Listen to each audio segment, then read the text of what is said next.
live, and to those that'll be joining me and Reggie Owens on Archive. We're about to go at it right now for 12 rounds. Okay, you guys just don't know it, all right? But make sure you throw a jab at that like button. You make sure you do that, all right? What's going on, Reggie? Oh man, just chilling, man. Enjoying this Thursday, man. Glad to be off of work and talking this hot boxing. Hot boxing. Absolutely. Make sure you guys throw a jab. Throw a jab at the like button as you come in, all right? Some of you haven't been throwing a jab lately, so I got to call you guys out, right? The jab sets everything up. When you throw a jab at the like button, it sets up the cross to that subscribe button, right? So make sure you subscribe, you like the content. Make sure you jab as well if to like it. Okay, just go ahead and like that button. Okay, and also hit that uppercut right at that bell button, or hit it like a speed bag, right? That way you're notified every time DStyleBoxing comes on live, especially on Thursdays with Reggie Owens, because this is DStyleBoxing Conversations with Reggie Owens, right? Okay, take out the D-Style part, and you can find them at Boxing Conversations with Reggie Owens. All right, so you can make sure you check them out. I want to give a shout out to everyone that tunes in live to this show. Let me tell you something. All right, I know that this show is late, and I know that we touch on subjects that people have been talking about all day. All right. So for you guys to come on, okay, to this show when you've been hearing people talking about this all day, it means a lot. That means you want to listen to our input. Okay.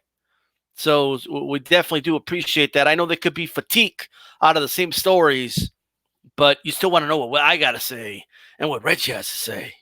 All right. And we definitely appreciate that. All right. We got a hell of a show. It's back. Okay. The notes are back. The Sharpie's back. Right. Yesterday I just went freestyle old school. Did you catch that show, Reggie? Yeah, real good, man. I went back and watched it on the archive because I caught the live late, so I went back and checked it out. Even the puppet show, I checked that one out too, man. Make sure you guys check that out, man. The puppet show. I was on yesterday.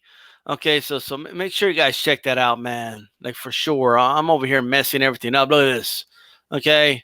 But make sure you check out yesterday's show. It was Dragon Style Spitting Fire. Make sure you check that out. All right. And Calix couldn't make it, but hopefully next week we'll get Calix back on. All right. Now, first thing we're going to start off with, Reggie. All right. I can't even believe this happened. I first heard of it when you told me about it, actually. But Conor McGregor, his crazy ass, all right, I saw the video. He started off doing something nice. He was trying to buy shots of his whiskey to a bunch of dudes at the bar. One of them said, pretty normal response for someone who just doesn't want to take a shot. Like, nah, I'm okay. Okay. He insisted, like, come on, you got to take the shot. And he said, nah, the old man slipped the shot away. And then Conor insisted again. And it got to a point where he got so insulted that this man didn't want to take a shot with him. And he assaulted him. He punched him in the face. I'm not 100% sure when this took place. Maybe you have more insight on that. But I did watch that video, man. What are your thoughts on that? Man, it's just a clear sign, man, that something's really cracking within this dude, man.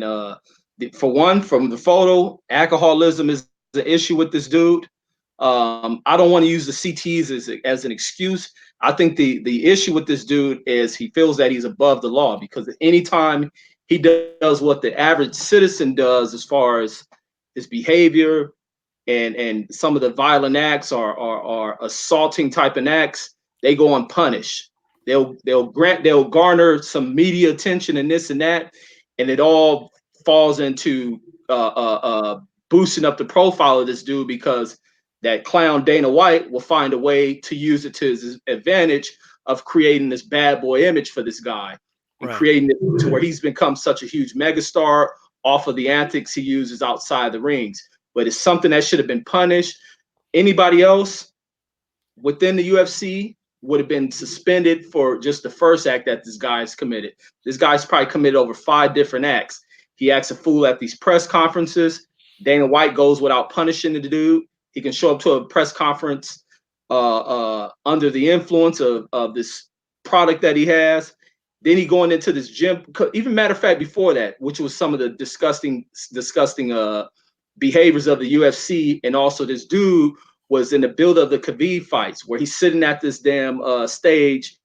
He's drunk, trying to pass off this whiskey. It was apparent that the dude was drunk. Then he's throwing out derogatory statements as it relates to Khabib's religion, his family, other things such as that, but they go unpunished. But then also for the UFC to highlight going into that fight the fact of what he did when he attacked the bus, injured a couple of fighters who were on that bus, causing them to lose money because they couldn't fight. But this dude has a real issue to where I believe his confidence has been shaken. He's got his ass whooped inside the boxing ring. He done been whooped 3 times because he lost that second fight to Nate Diaz, and things just aren't playing out for him. He wants to feel like a star, but now he has people in the public who reject him, treat him as a nobody, and it sparked something within that dude. He's an egotistical whore, and he's gonna get his day with matching up with another fighter, and it's gonna be bad for him. He's gonna get a more embarrassing beatdown, as this is going to be what fuels the blood of whoever he gets in that ring with against. But he's a hoe. I never liked Conor McGregor since he got in there. He's been a privileged clown to me. He's all privileged by this clown Dana White. So that's all I got on this one, man. I'm just gonna say it. All right, this guy's a piece of shit. That's it. That's what he is. He's a piece of shit. All right, and he wasn't always like this. That's what's ironic, but at least not on the surface. We don't know how he was behind the scenes, but he came off as a humble guy at first, and then everything got in his head. You're right. I think alcoholism has a lot to do with this. He probably had a lot of alcohol in the system, and this dude's a piece of shit, man. And what gets to me is that he's like loved by the masses, right? If if any other UFC fighter acted the way this guy acts, bro, it just wouldn't be tolerated, right? It just wouldn't be tolerated, but he's still loved, right? I mean, the guy got a dolly and threw it at a bus. Okay, the broken glass got in the eyes of some fighters, at least one of them for sure that I know of, and his fight had to get canceled. And who knows what issues that cost the retina of that fighter for life, because he wanted to be a tough guy in the streets and throw a dolly at a bus, right? Like if you really wanted smoke with Khabib, you could have just get it in the octagon. Like you had to go after him in a bus. I mean, come on, this is ridiculous, guys. Right? He's not a good guy. He's not a good person. He never has. Okay, and this clearly shows me he's a piece of shit, without a shadow of a doubt. Okay, how do you punch a dude in the face because he didn't want to take a shot with you, bro? Dude, that wouldn't be acceptable if I did that. If Reggie did that, that wouldn't be acceptable. Okay? If I heard that Reggie punched a dude because he offered him a shot, an old man, okay, I would be like, Reggie, what are you doing? But this is a professional fighter doing this. And he punched an old man because he can. Look, let me tell you something. Right? If Daniel Cormier would have told him, "No, I don't want that shot," he wouldn't have punched Daniel Cormier. Okay? If John Jones told him, "Nah, bro, I don't want to take the shot," he wasn't gonna punch. He wasn't gonna punch John Jones, right? The dude's a bully. Okay, clear through and through. Okay, if he feels he can get away with it, he'll do it. All right, and that's that. Right, and shout out to her, by the way, Perfection, G Funk, DJ Mexicano Tejas, Ashy Knuckles in the house, by the way. All right, AJ10, some UFC fans call Conor's tactics master trash talking. He knows how to sell a fight. This had nothing to do. How did he sell a fight doing this? And of course, hit the like with the Icors Tay bazooka jab. Make sure you throw a jab at the like button, by the way. All right? Anyway, Reggie, what final thoughts, if any, do you have regarding this Conor McGregor punching old man? I want to see what the UFC, what this whole Dana White's going to do about it. What the WME is going to do about it. When do they get rid of this fool? Because he seems to do what the hell he wants within the sport, when others are held to kind of a higher standard than this dude. This dude's done many things that will violate any standard of ethics. But I want to see what happens. And even if they don't do nothing, I hope the next fighter that steps in the ring with him shows no mercies on this fool, smashes the gas, beats the shit out this dude. Invite the old man to the fight. Let the old man sit in the corner so he can walk in the ring after you got this food laid out on the canvas in that ring. But hopefully the next fighter that gets in the ring with Conor, they set an example for that fool. Keep his hands off of anybody. That's almost as bad as hitting a elder cat like that is almost as bad as hitting a woman or a child. So it makes me think what the hell he's doing in that house. So it can be looked at many ways, man. Something ain't right with this fool, and it's because he feels that he's above everything because no act goes punished by this dude. Yeah, they'll show him getting handcuffed, walk through. He's out the same day. So what does the fool learn from that? And I just hope whoever get in there and squab with him, they beat the brakes off of him. They finish off where Khabib left off at, where Mayweather left off. Just keep thrashing this fool. But hopefully these paydays in. That's the other thing. Beat him to where he can't come back in his thing because a whole like Dana White is gonna find the opportunity to help make this guy more money to where the belligerent activity, it just continues.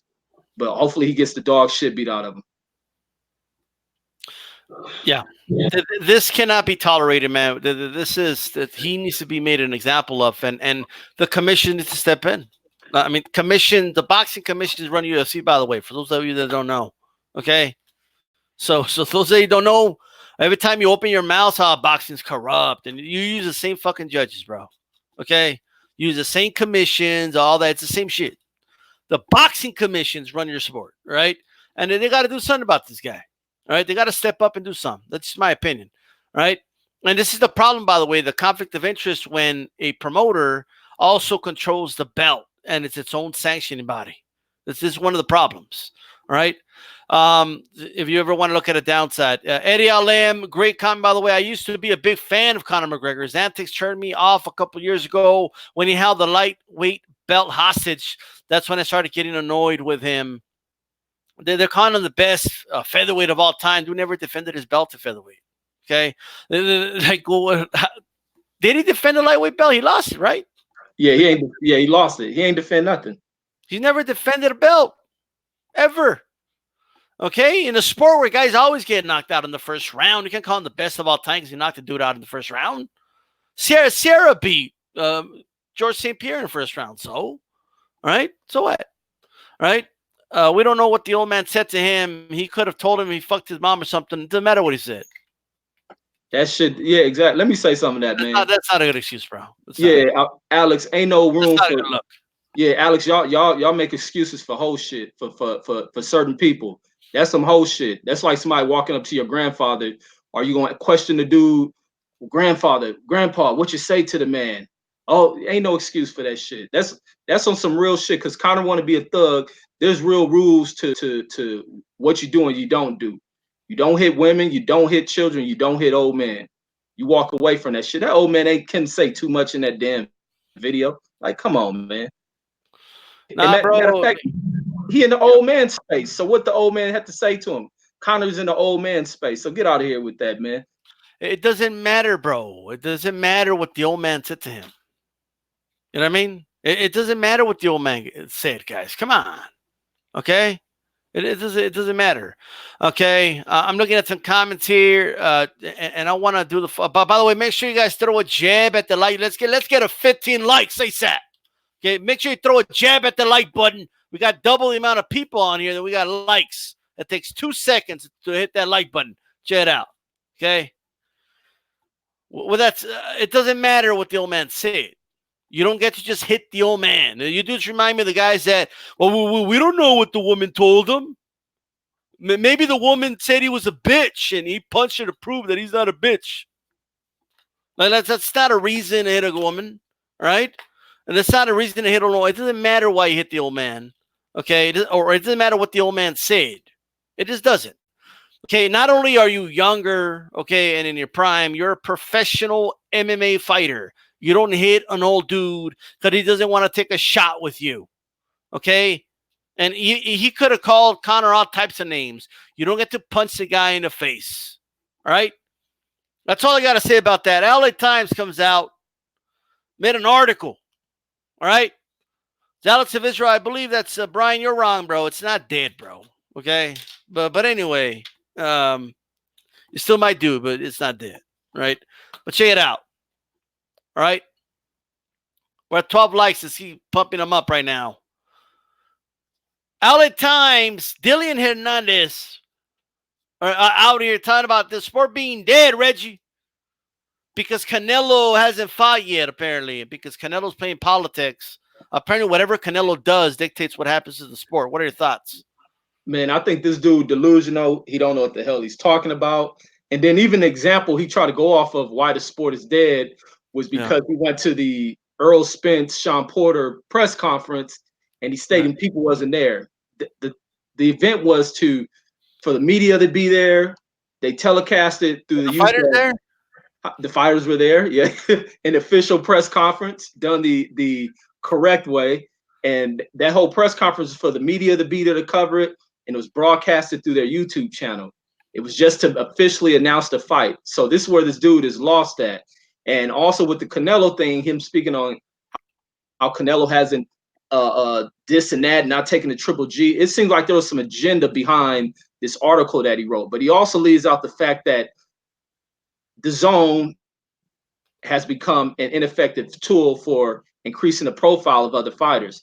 But if boxing is dead, he definitely needs to include the UFC in there, because MMA has done nothing to show that it surpassed boxing or even that it competes with boxing, because they kind of been running head to head all this year. The same nights the UFC has fights, boxing is putting on matches, and you hear nothing mentioning of any of the UFC matches. And so this dude, it's some agenda behind this, and it almost seemed like it was something to bash Canelo along the lines of bashing kind of that PBC event as well. But I don't think he did his homework fully. I think he was trying to write something for shock value, but he's a fool for that crap, man. Yeah, but it's not even original, bro. Like, there's nothing original about. Like, first of all, okay, you don't prove boxing is dead by pointing out that boxing's corrupt and there's politics in boxing. Okay, because if that's the case, it should have been dead like since an inception. Okay, since boxing's been around, right? They weren't playing politics when black fighters weren't allowed to fight for the heavyweight championship. There wasn't politics then, or what? Like, if it wasn't dead then, well, why is it dead now? Okay. Well, what about all the politics what about when the mob ran boxing? Right? The mob used to run boxing, bro. Like, well, what are you talking about? Oh, this corruption. Okay. And you guys, you're not going to believe this. Canelo, he's holding out for more money. Sports dead. Like, what? What kind of a stupid? This is some lazy ass writing. All right. Somebody wants to have a nuanced conversation with me that boxing is not as popular as it was in the 50s, 60s, 70s, 80s, 90s. I'm with you. It's not as popular as it was in the early 2000s. Well, in the U.S., right? It fluctuates all over the world. There's periods where it's big in Puerto Rico. Right now, Puerto Rico doesn't even have a world champion. They're kind of down right now. It's okay, right? Puerto Rico will bounce back, but they're right now in Puerto Rico, like, to them, boxing's dead, and it's no good right now because they don't got champs, right? But it fluctuates. Boxing fluctuates, right?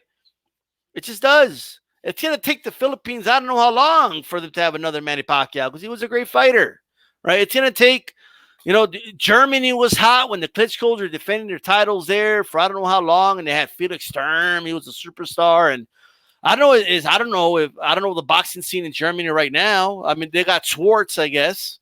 Okay, but okay, it all fluctuates, bro. You know what I mean? Yeah, it was like somebody paid this dude to write this article, and it's just the fact that this article almost seemed to just stem from him not giving Triple G this third fight. The boxing world doesn't want to see a trilogy between these two. The fight is the conclusion of that fight was done in the second fight. But I don't know. This dude's article was just factless, and the mention of boxing is dead, like you say, is kind of a recycle phrase, which was kind of heavy during the 2010 or something like that. but boxing is finding its way to revive itself.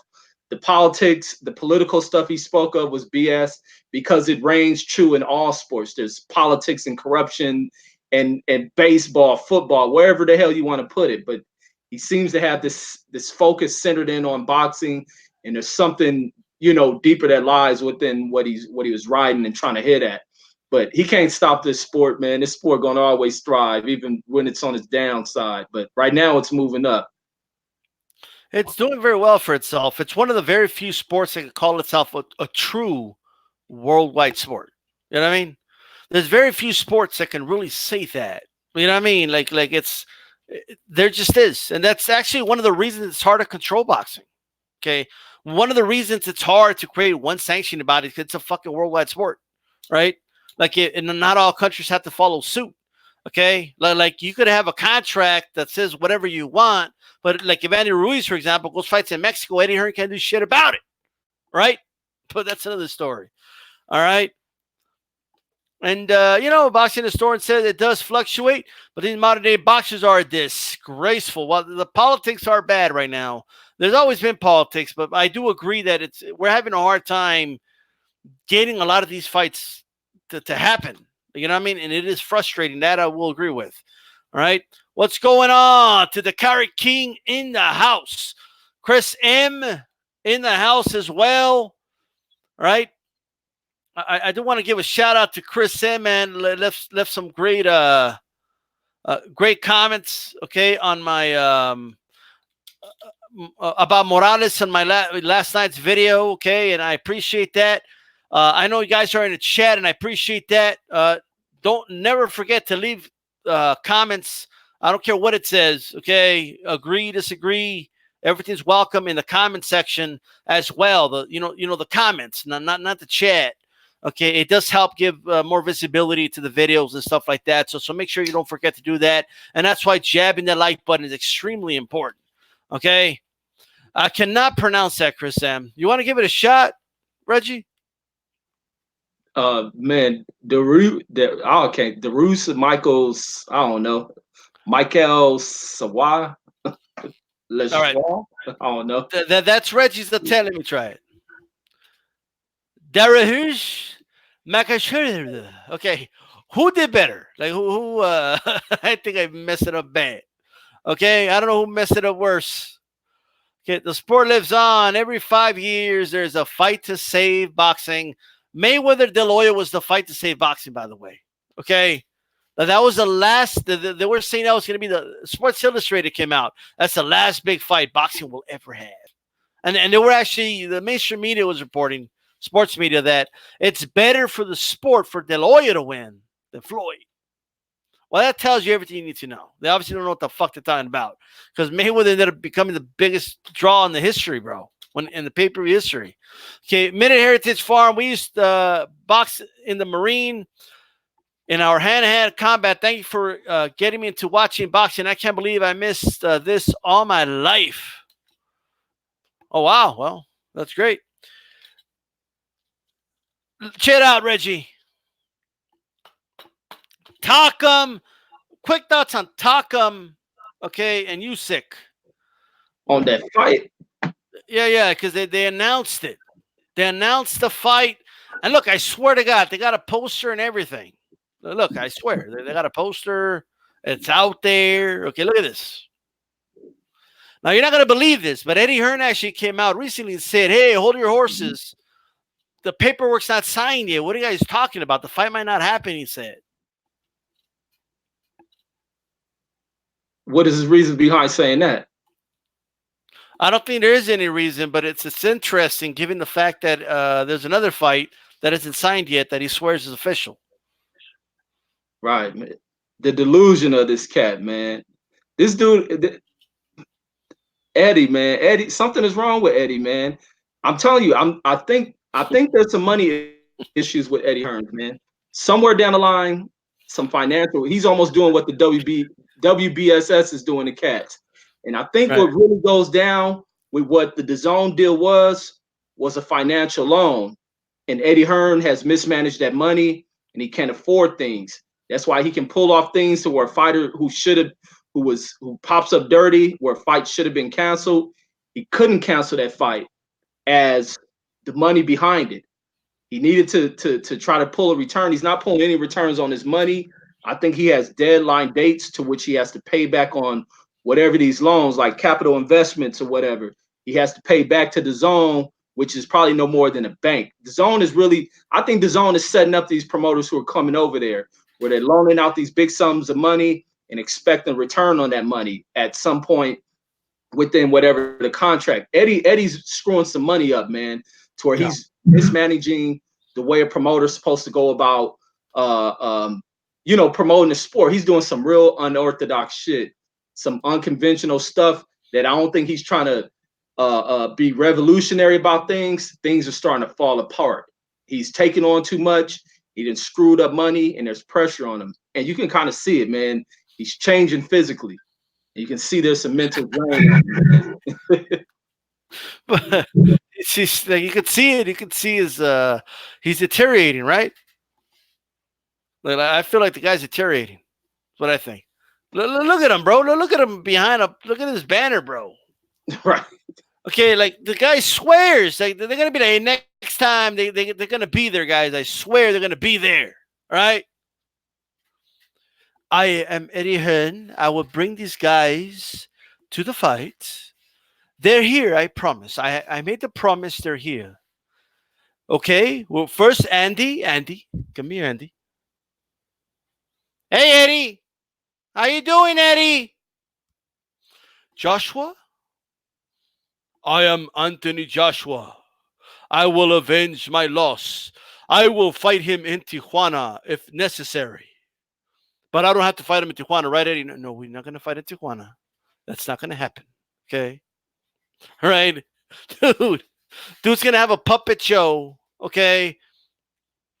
Andy, do you mind telling people that that I am in control and that I, call the shots and that I'm a man of my word?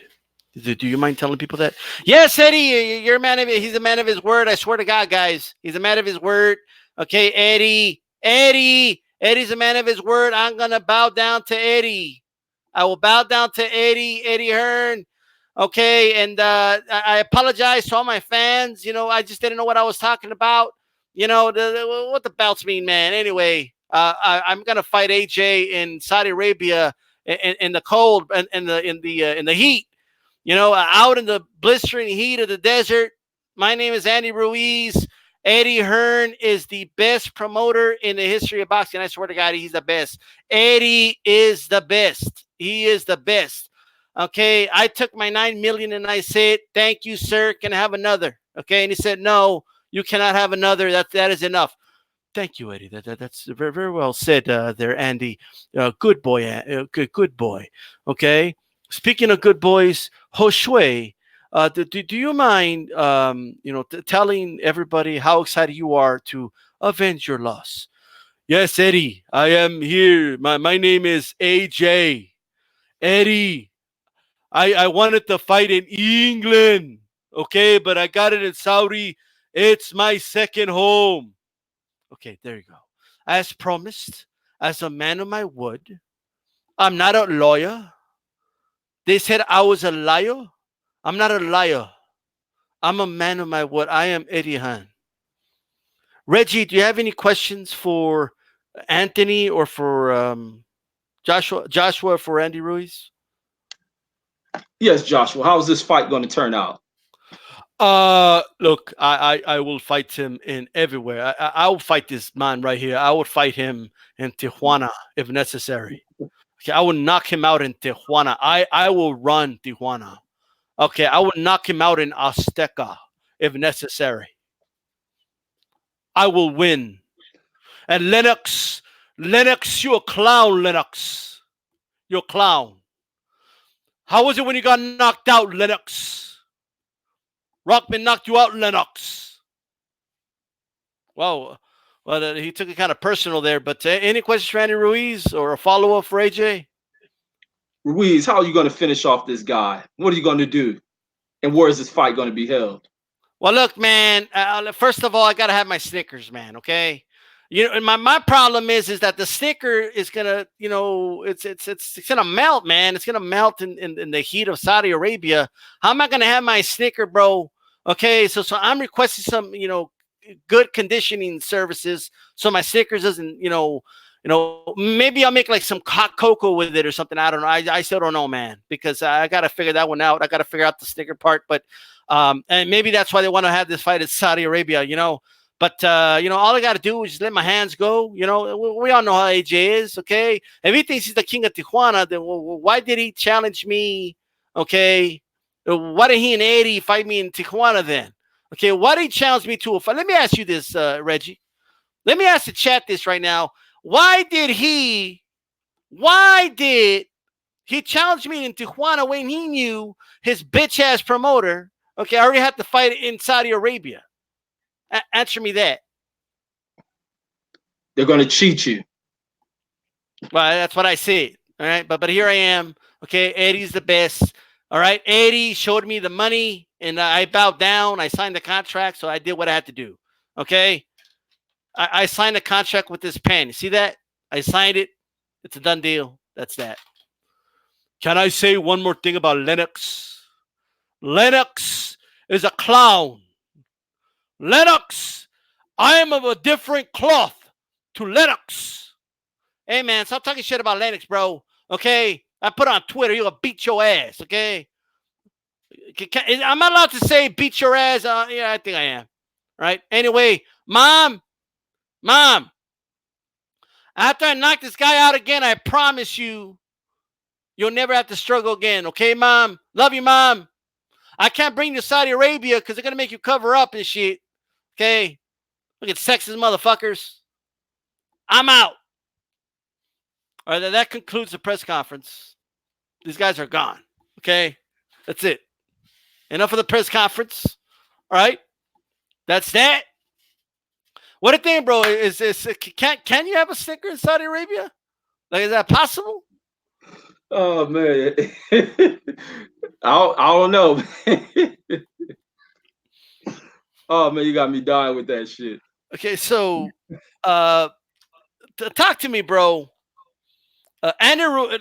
I first want to talk about Andy Ruiz because he came out, okay, and he said, "Look, man, I don't know what the hell. Like, I'm still negotiating. It's on his Twitter. Go check it out. I'm still negotiating." Okay, and he also came out the other day and said the fight's going to be in the U.S. So he's flexing some muscle. It doesn't mean the fight's not going to be in Saudi Arabia, but he's definitely, at the very least, trying to get more money out of this, right? But does he have a legitimate claim here? Well, what are your thoughts here? You know, why should he go to Saudi Arabia? He shouldn't go at all. He shouldn't go to Saudi Arabia at all. For the Brits, they'll go over there because they help form Saudi Arabia. But Eddie Hearn is on some different shit with when it comes to things. The whole bringing AJ over here was to create him into a star. He wants to make him a star in Saudi Arabia now, a place where boxing is probably relatively unknown. They probably never knew what a boxing match was until Amir Khan came over there. So why are you trying to create a guy into a star when these dudes really don't even know what sports are unless you're part of the privileged family that lives over there? There's probably no more than probably 5,000 of them. So what is the whole maneuvering behind going over there? And that's the other thing. So we got to look at what was the reason behind the kickoff for this Anthony Joshua thing.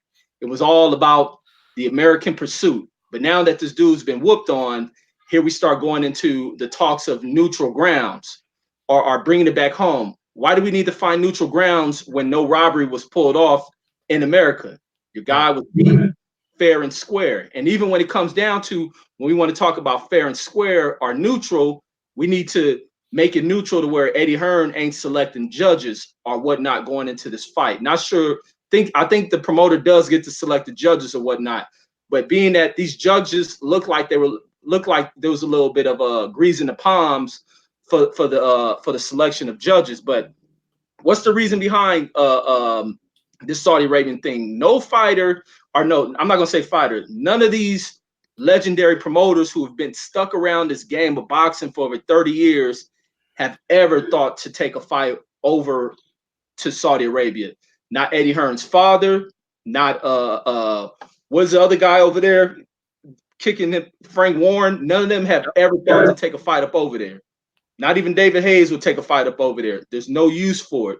So there's something going on over there, and that's all about Eddie Hearn trying to line his pockets because the Saudis had already came out because they're in need of this fight coming over there because this is something that they use what they call that sport washing, to where these countries try to wash away, the crimes, the crimes against humanity, the issue that took place with the journalists. They're using this thing to kind of wash away this, this barbaric image of this country by bringing in the popular sport, trying to get people to forget about that. But nobody wants to go over there. Nobody trusts being in this goddamn nation. And then along with these fighters, they can't even bring their damn mothers over there. Their children. Is Eddie Hearn going to bring his family over there? I doubt it. I doubt that with 100% certainty that I doubt he would bring any of the women or children in his family over into that country to spectate that fight. That's how unsafe and unsure he feels about it. But once again, because of his money problems and his gambling, he's almost like a person with a gambling addiction. He's trying to line his pockets up to secure it for himself. But yes, indeed. But let me ask you something, Reggie. Okay, like, first of all, they say I have no choice. They said I signed the contract, bro. So what should I do, bro? No, let I them signed take it with his pen. You see that? I signed it with a pen. wait it out. Take them to court. What the NFL players do, they do a holdout. Eddie Hearn doesn't dare want to take this to court because the longer this thing will sit in court under litigation, going back and forth for probably a year or two. And by that time, those belts come at risk of being stripped away, making it more difficult for this dude to obtain these belts, along with keeping his fighter inactive because they're both locked in that contract. Neither one of them can fight. So now he ruins it for everybody due to selfishness. So Ruiz waited out, wait this money situation out. Hell, take it to court. Let's see what the court says because Al Heyman would eat Eddie Hearn ass up in court. So hold out, stand firm, stand true. You're the champion. It makes no sense for the losing team to make all the calls and play when they don't hold shit. So yes, indeed, hold out. Let me ask you something, Reggie. Are you calling me a liar? Are you calling me a liar? A big liar. A knocked I'm out. not a lawyer. I am made of a different cloth to Lennox Lewis. And I will fight Andy Ruiz. I will fight him in Tijuana. Okay? I will knock him out in Tijuana. What'd you say? Am I a liar? You're a liar. Same result. This boy is shaking up. Eddie Hearns and messed this dude mind up. The pressure, the same pressure that affected him in his first fight is affecting him right now. We see him speaking foul of a UK legend, a legend who he would never, ever in his life come an inch to. He can't even stand 3 inches to Lennox Lewis. Look, So for this dude to come off like that, it just shows I where am his not a liar. He's a liar. I'm not a lawyer. Straight Okay. up liar. Scrapbook, I'm not a puppet. This is AJ. I'm Anthony Joshua. Okay, I am gonna be at the press conference, and Andy Ruiz will face me, and Lennox Lewis is a clown. All right, let me ask you something, Reggie. But throw a jab at the like button. Yes, indeed. Hit that like button. So don't throw a jab to the belly like AJ. Okay, just it's right down the pipe. Okay, am I a liar? Let me say something, man. Great points. Andrew Ruiz holding out because he's got leverage. They hate it when I say that. He's got leverage. He's got the belts. He's got the belts and he's got that ass beating he gave him. He's got that. He's got that over his head, bro. Those are the facts, dude. Right? He's gonna hold up. I want to show this image, and I just want to show people this on a serious note of how powerful this is. Okay, this is a very, very powerful image. I want to show it to people. All right, look at that. Okay, and let me just remove this comment. I mean, I love Scrapbook, but we'll put it back on a little bit. Look at that. You see those kids? See those kids in Mexico? You see that? Right, right. That's powerful. That's inspiration, right? Those kids are looking at that and say, man, I could be champion of the world, Right. right? That's what that means. Even better, I could be heavyweight champion of the world. That's history, bro. That's history. Let me ask you this, Reggie. I don't care what the contract says. Let's say worst comes to worst, and Andy says, "Fuck it, I'll go fight in Mexico." Well, what is Eddie's contract going to do to Andy Ruiz in Mexico? That's a good. Man, I don't know, because I don't think. Can do shit. That's a good one because I don't know if it locks him from doing anything. I don't know if he can go down there and fight. Not in Mexico. It ain't gonna happen. They can't stop the fight from a fight from happening in Mexico. And why is that? Because it's a Mexico, dude. Mexico let Antonio Margarito fight. I mean that was terrible, but they let him fight after he got suspended for illegal hand reps. Right. Right. But so, as a champion, what do you do if I think the sanctioning bodies? He'll have a claim with them sanctioning bodies, though. Dude, if Tyson Fury's walking around calling himself a champion, he doesn't have a belt. Okay, Ruiz has a much better claim. You know. Right. Unless he can go to the sanctioning bodies and get granted permission to do so, maybe that'll be a different thing. Because that legal stuff, man, ties so much up, man. That makes me that's what makes me have to think, can he do that? But if I was him, but he doesn't want to tie up the money. Because even if those belts get split up, Andy Ruiz is still a star. AJ becomes affected. AJ is the one trying to rebuild his profile as a star. So everything, matter of fact, everything is still in Andy Ruiz's hand. I mean, it plays on his side. It favors him regardless of the situation. So he should sit out, let Eddie Hearn make his play, because in the end, Eddie Hearn affects himself financially. If those belts get taken away, split up to let other people get opportunities to spread these belts everywhere, AJ has no shot at becoming a champion again. And it affects Eddie Hearn because he doesn't have a champion on his side, and he goes about ruining it. And then it's gonna make to where people gonna need to promote Anthony Joshua fighting Eddie Hearn. Eddie Hearn needs to get up in the ring for create. But yeah, that's all I had. I don't know about if he can take another fight though. He could fight in Mexico. They can't do shit about it. Simple as that. You know what I mean? They can't do shit about it. But it wouldn't be the first time a champion that was either suspended or breach of contract fought outside of country. You know what I mean? But with that said, I want to segue to the story of the day. All right. He came out, man. Anthony Joshua called him a clown and all this, that, and the third. What are your thoughts, Reggie? Man, this Lennox my favorite fighter of all time. When you match him up with top 5, Lennox is my number 1. AJ's a hoe for that. And that comment, because he made a comment like this a while ago. I think in response to what Lennox Lewis was saying about him. But this is gonna come to bite AJ in the ass, because the whole boxing world is gonna flip on AJ, because Lennox Lewis is becoming regarded as, kind of a living savior of the sport, somebody who people are holding in high esteem. He's becoming more popular now that he's doing his commentary work. People are seeing him much more and valuing what he did within the sport. Now to have unappreciative fool like AJ to come out and make those comments, along with the other backtracking from his original comments of why he lost, people are going to, grow to dislike this dude. But he probably made a real crucial error of making these comments about Lennox Lewis, because right now they're blowing up all over the sports world. Even publications or websites that don't even really touch on boxing are speaking out about these comments he's made.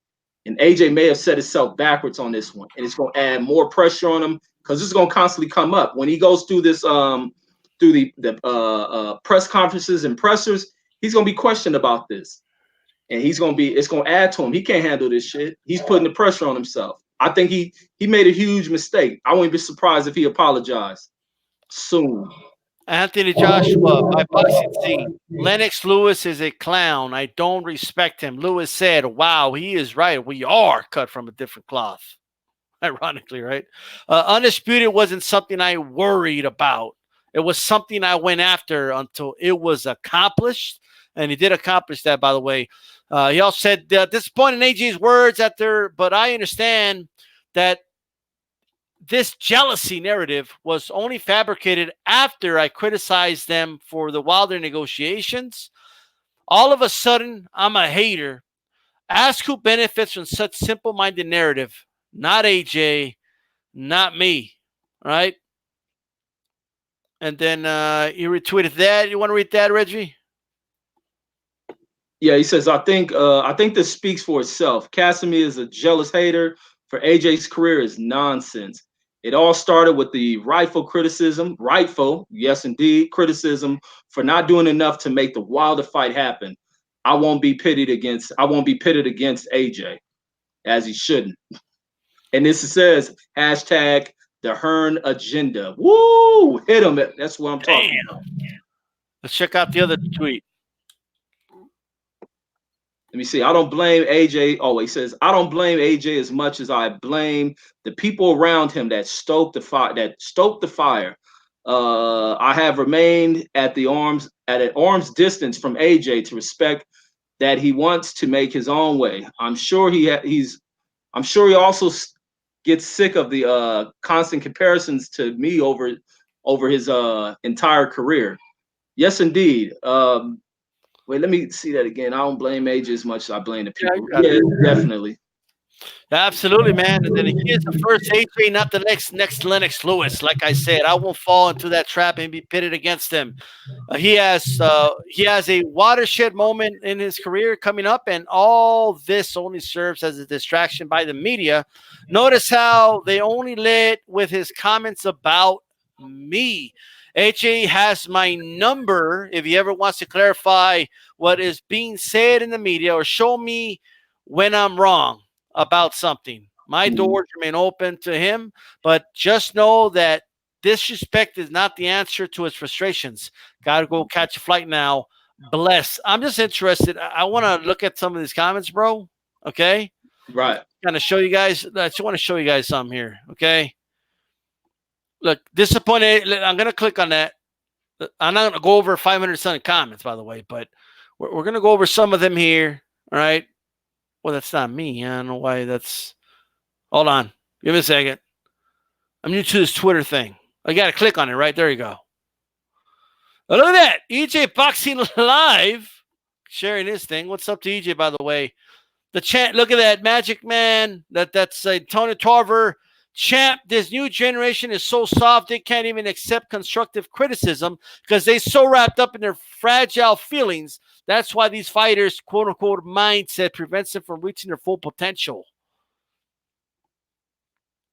Now, of course, boxing beats and rhymes. You guys see it there, right?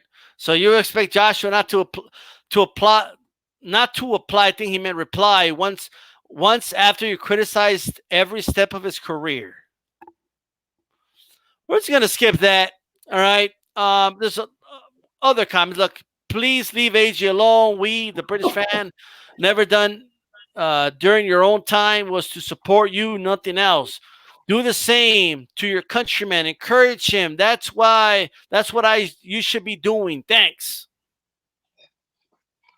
Hardly all of a sudden you slated him for ages. Look, they're accusing him of hating, bro. Why would he hate? This reminds me of the Canelo fans that accuse Canelo of hating. Right. What are your thoughts on some of this, Reggie? It's like Tarver said, man. This is soft generation, man. That they respond so emotionally to any type of criticism, rightful criticism at that. It's just a emotional traits, a sign of men who've been raised by women, who they carry over the same emotions that women have in response to unfavorable sayings or not hearing a yes. and it's just man, it's just a bad look on some of the folks that subscribe to this pussifying of this male generation, and that's just a clear sign of it. Yeah, absolutely. I mean, the total disrespect, bro. Like it's look. You gotta be. I'm sorry. You gotta be delusional, bro. Like I gotta say this. You gotta be delusional to believe that Lennox Lewis has been hating on AJ. Like Right. you have to, right? Like you just got to be. Like Oh, you're telling me you can't take constructive criticism from someone who's proven. Okay, he's a right. proven champion. The last unified champion we had, undisputed.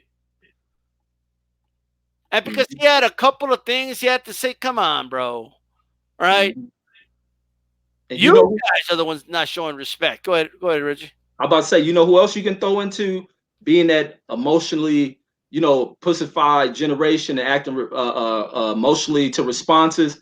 You got to put Conor McGregor in there because he has the same emotional responses punching that old man like that. He's fitting right in the mold of these folks, man. And the people who support him doing that fit right in the mold of that. They can't take rightful criticism of stuff or rejection either. Right. The difference between criticism and suggestion, absolutely. This generation is soft as baby shit.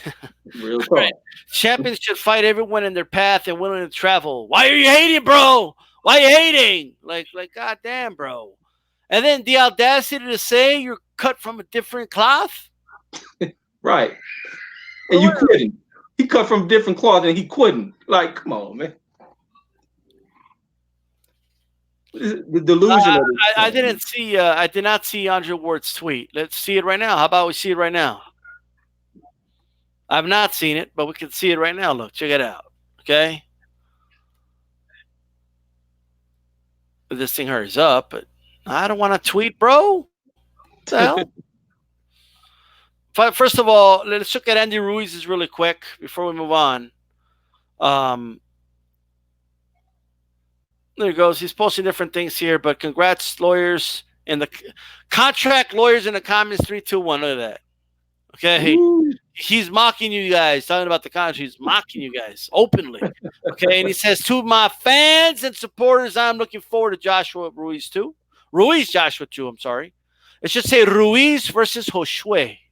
Okay, my team and Eddie Hearn continue talking and working on the details to make this happen. Man, come on, Joshua. He don't even say your name, bro. All right.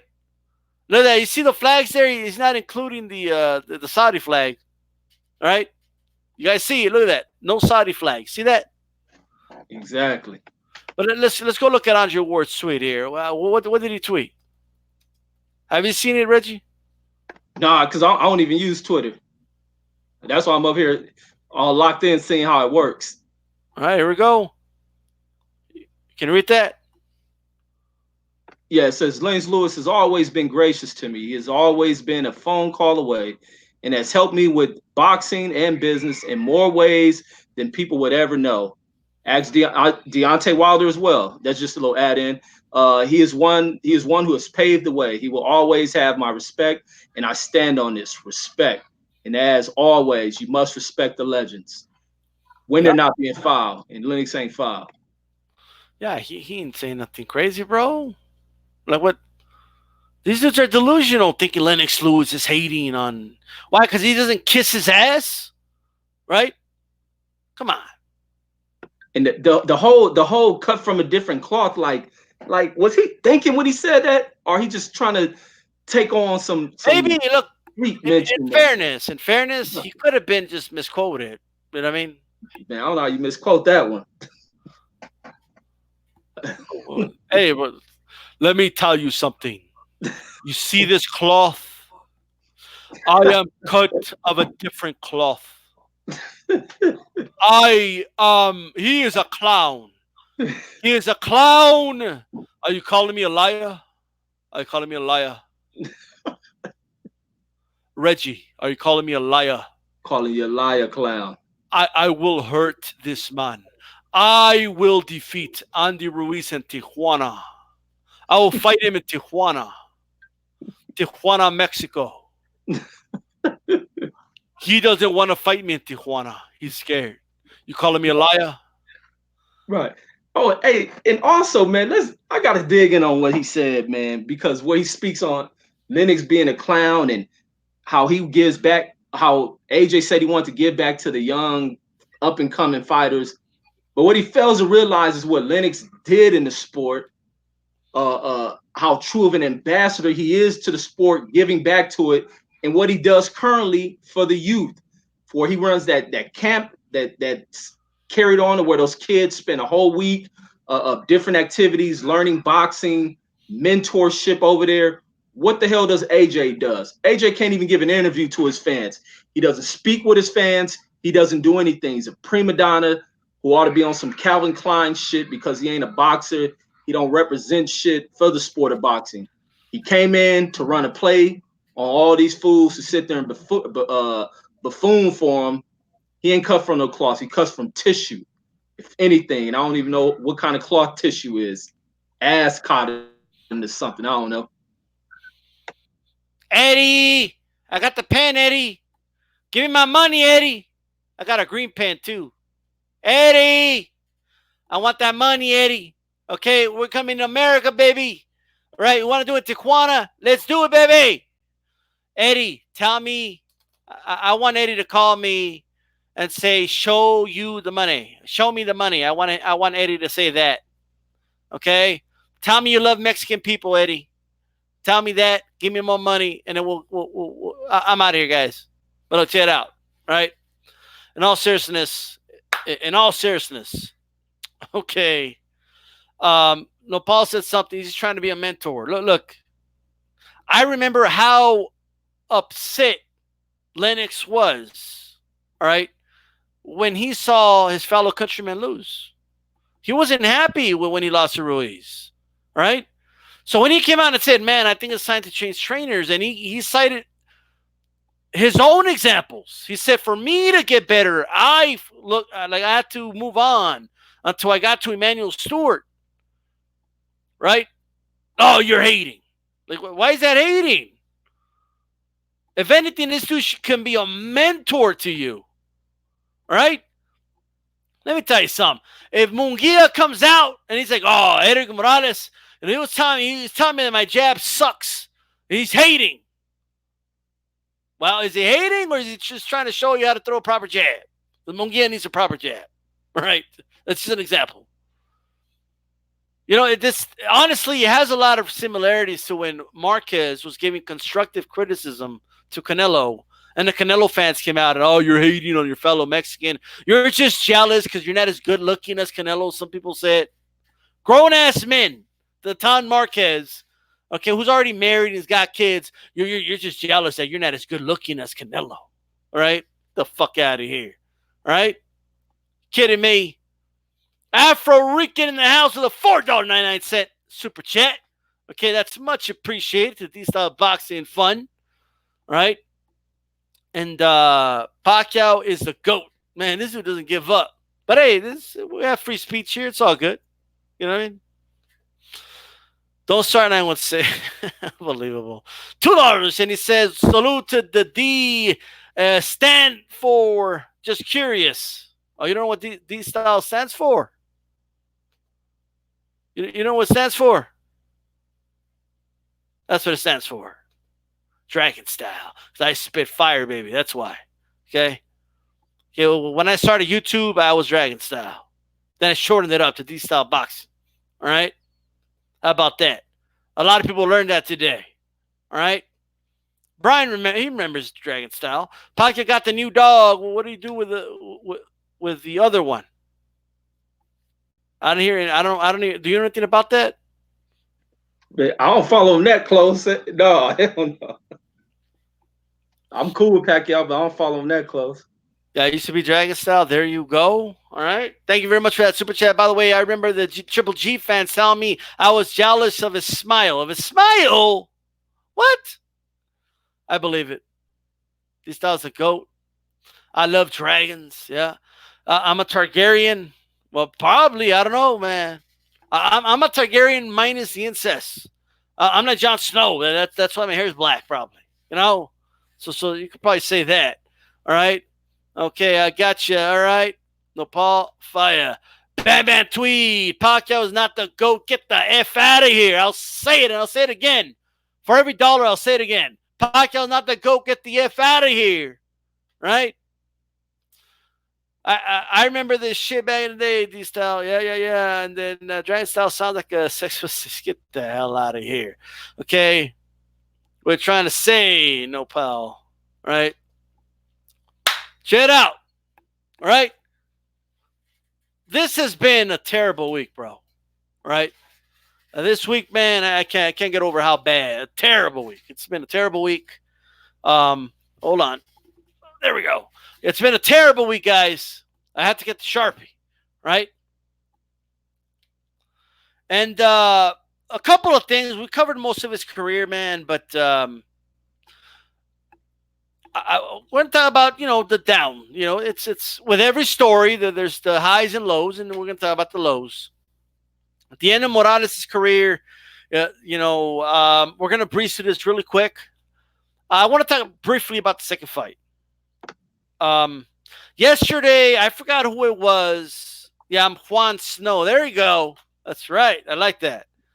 But somebody said, and even as a Morales fan, I disagree with this. I saw someone put, I forget who it was. Raise your hand and tell me. But somebody put that Morales was dominating the first half of that fight against Pacquiao. And I got to disagree with that. It was competitive, and you could argue Morales probably was maybe winning, but he wasn't dominating, right? But yes, I'll never forget. I knew Morales was in trouble when he was in the corner, and his corner was massaging his thighs because he kept telling them he can't feel his legs, right?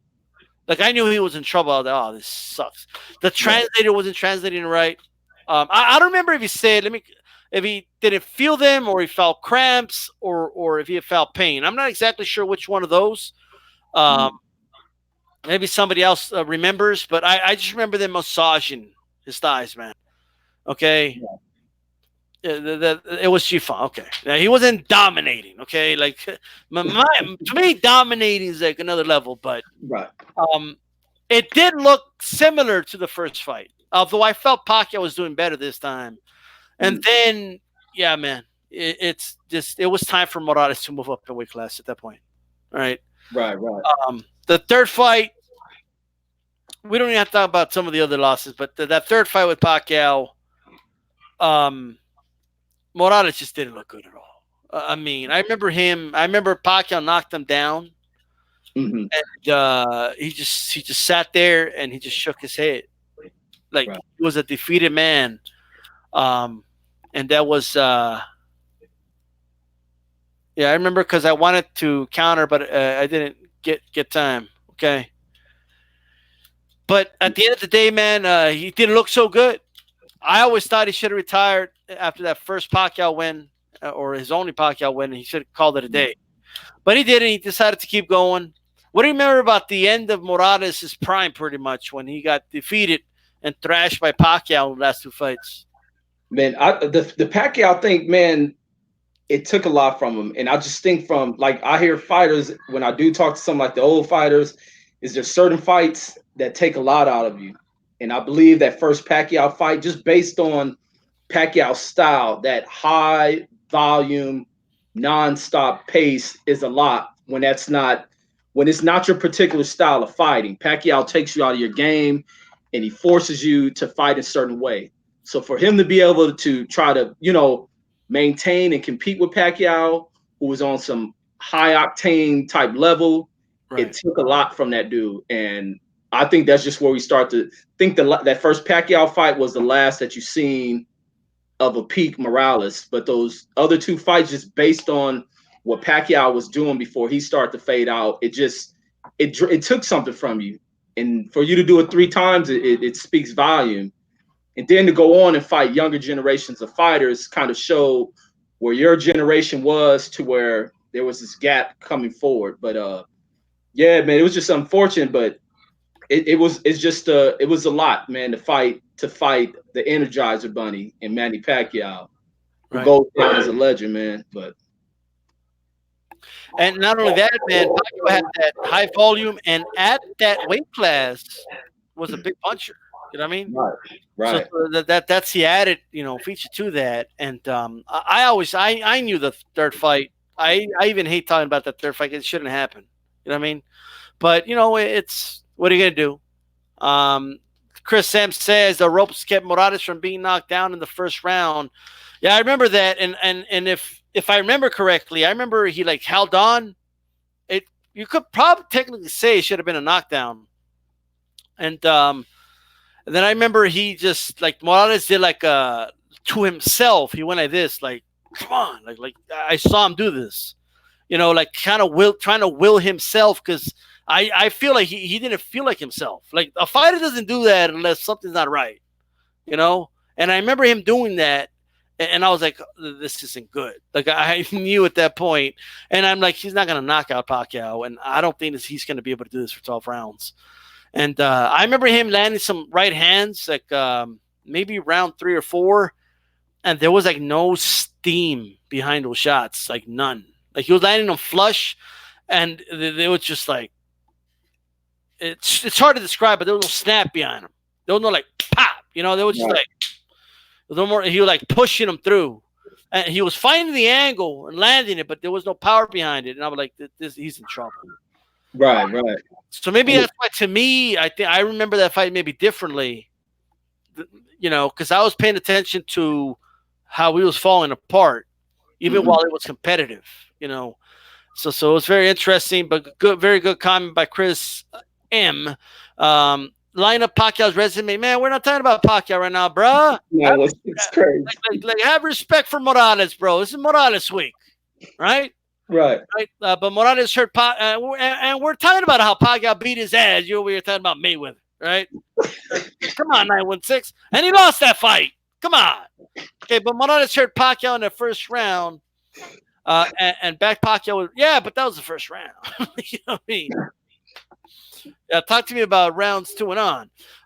Now Santos, the third Morales in the canvas, had the same look Arguello had against Pryor in the second fight. Hey, it's a good call. That's a good observation. Morales was dead man at the weight for the second fight.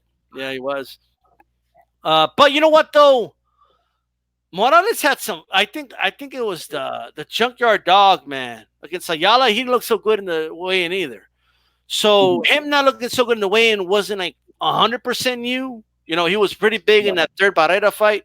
So just keep that in mind. Anyway, Morales time, bro. Sacramento is off tonight. Okay, gotcha. All right, but Morales right to the body and head combo was just beautiful. He was landing counter right uppercuts on Pacquiao coming in and mixing up with the overhand rights as well. Early on, he was, yes. And if he was later, he was definitely running out of steam. Morales turned Pacquiao into a better fighter, though. Definitely. Afro Rican G, in your opinion, where is Morales when it comes to top 20 great? To me, he's top 5, but most will have him. I put a poll the other day, and a lot of you were like, "What do you mean he's top 10?" But I seen lists where he's not even in the top 10, right? But I seen him right out of it, 11, 12. That's where a lot of people put him. Me, I put him top 10. To me, he's number 5 probably. So right. For what it's worth, but that's me. T-Funk. I'm holding it down for Sacramento tonight, no pal. All right. Saludos to him. Okay. I want to talk about this fight, man. Well, first off, before we get to that, do you remember the David Diaz fight? David Diaz. I'm gonna have to look at it because I don't even recognize the Diaz. David Diaz. Where is he from? David Diaz. He's from Chicago. Is that dude from Chicago? A lot of people don't remember that fight. I wasn't even gonna talk about it. I just kind of brought it, but I remember. If I bring this up really quick, check it out. Let me bring up the comment. He's the dude that Pacquiao beat the shit out of before he fought De La Hoya. All Let me right, spell him up. like Pacquiao destroyed the poor kid. Yeah, I'm looking at him. He doesn't look familiar to me. That's all right. But Chad, I'm gonna put the banner up here. I'm just trying to slide this over. There we go. All right. I think you could see it right now, but everybody's about to see it.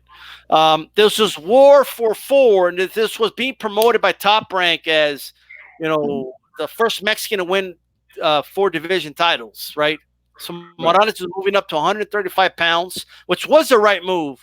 But to me, this is a way too close of a fight. I remember watching this fight thinking to myself, I can't believe Morales is even struggling with this kid. No disrespect to David Diaz, but it went a distance. I think this fight was in Chicago. I need a fact check on that. I Yeah, let could me. be wrong about that, but I believe it was in Chicago. And it was a hell of a fight, man. It was a hell of a fight, and I felt like Morales won that fight. I think it was very competitive, though. But even though, but they gave it to David Diaz, and then so he never won a title at 135 pounds. Okay. Right. And as I was skimming through it, I see him spend a lot of times laying on the rope. It looked like this dude pressured the hell out of him in that fight. And I Yeah. see him Morales spend a lot of time on that rope, man. Yeah, I remember that. Yeah. He did spend a lot of time. I mean, he would still do it. He did it inside a Wosa fight a little bit, uh, even though his corner told him to stay away from the ropes. But, especially against, as he was fighting bigger guys, definitely.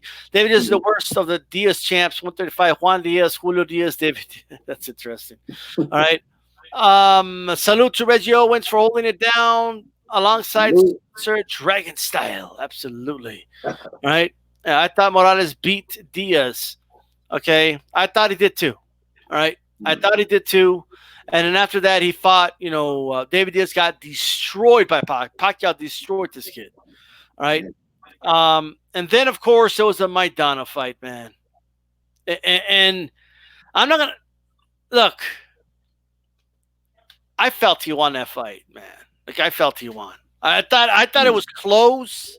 It's one of those like I can't complain because it was close enough to where Maidana could have won. But man, by the way, Guerrero was in that undercard, beat the shit out of Caceres. But that's when Guerrero actually still boxed. You know what I mean? Right. But this was a hell of a card. What I remember about this fight was being so upset that it was happening. I thought Maidana was going to hurt Morales bad. I thought it was going to hurt him really bad. Right? Okay. Look, it was. Look at that. Look at that. Bam. You on point, man. You know your stuff, man. Absolutely. David just hit hard. I remember Fernando Vargas. It might have been the Pacquiao fight. I'm trying to remember which weigh-in he was in for the David Diaz fight. I don't know this one of the Pacquiao fight, but Fernando Vargas was repping him hard. Robert Guerrero is still fighting. Yeah, this is when Robert Guerrero still boxed.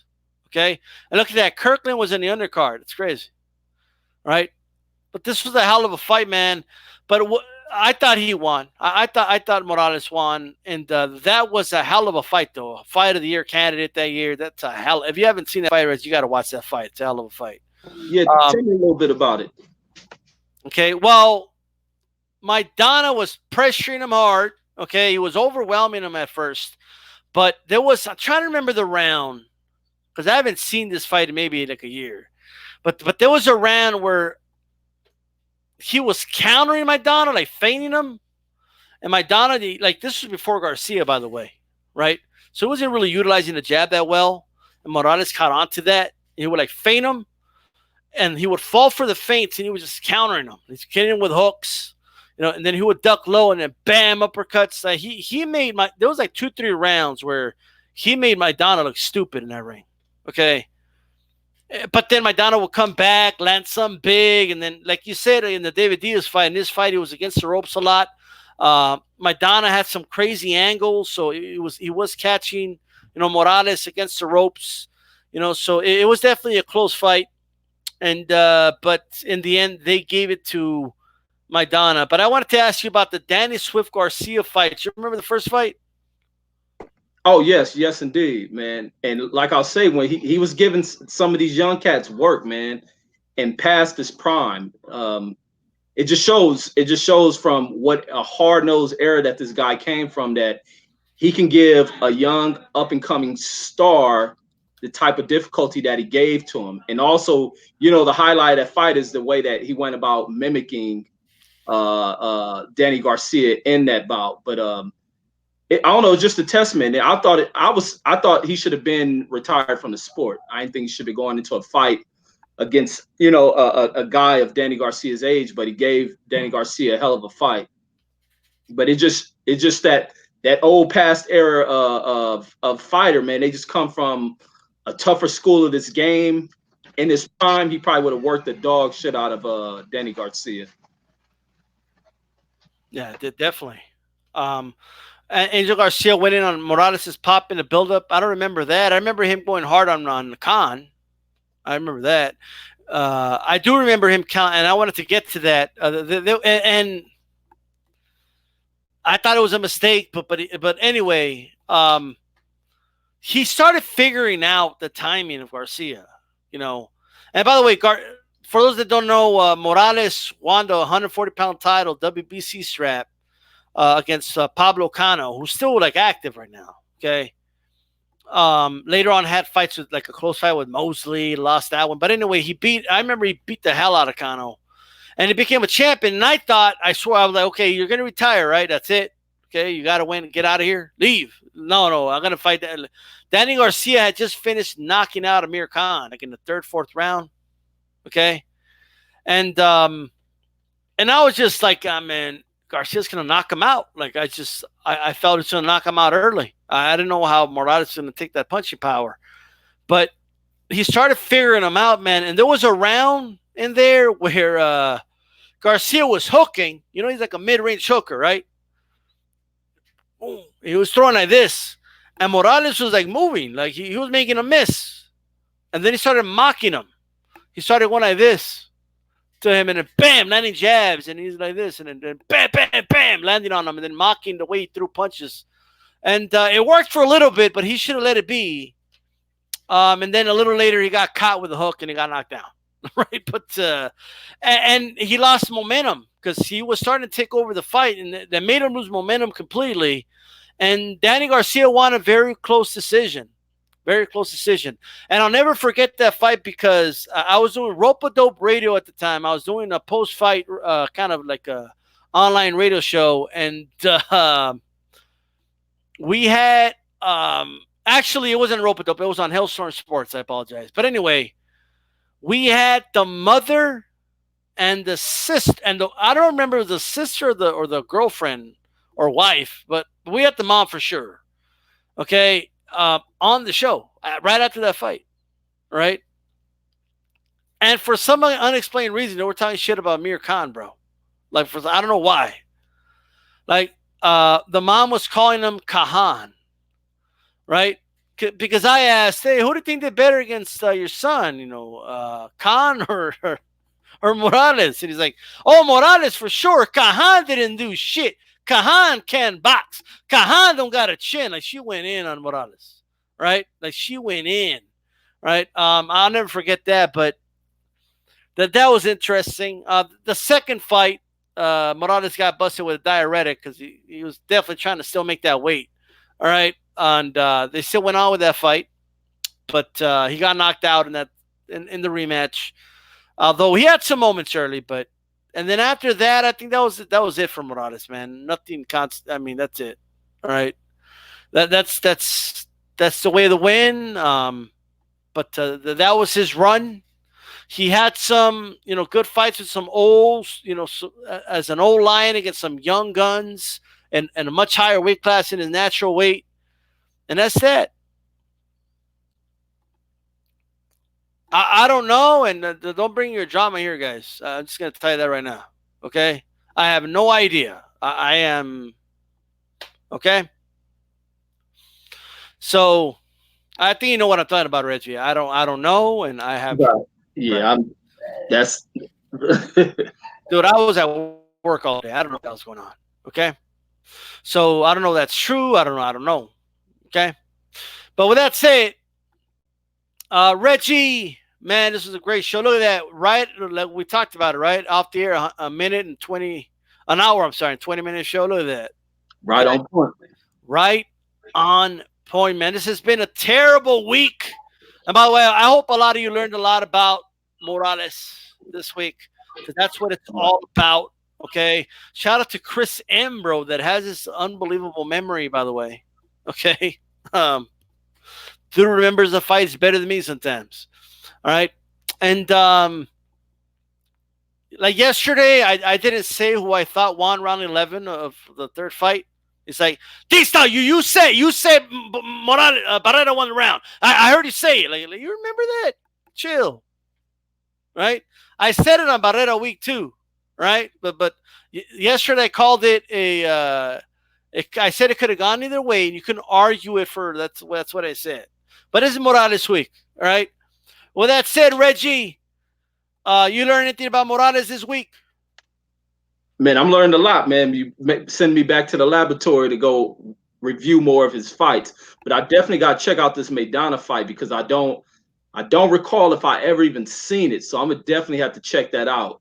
But I love when you're doing these weeks that are dedicated to fighters that win the polls. So I enjoy that. So it pushes me to where even if I fall back on something, go back and watch it. But I'm gonna definitely check out because I always watch a fight per night. So I'm gonna check out this Maidana Morales fight tonight. But it's great to bring this dude in the mention, man, because he is a legend.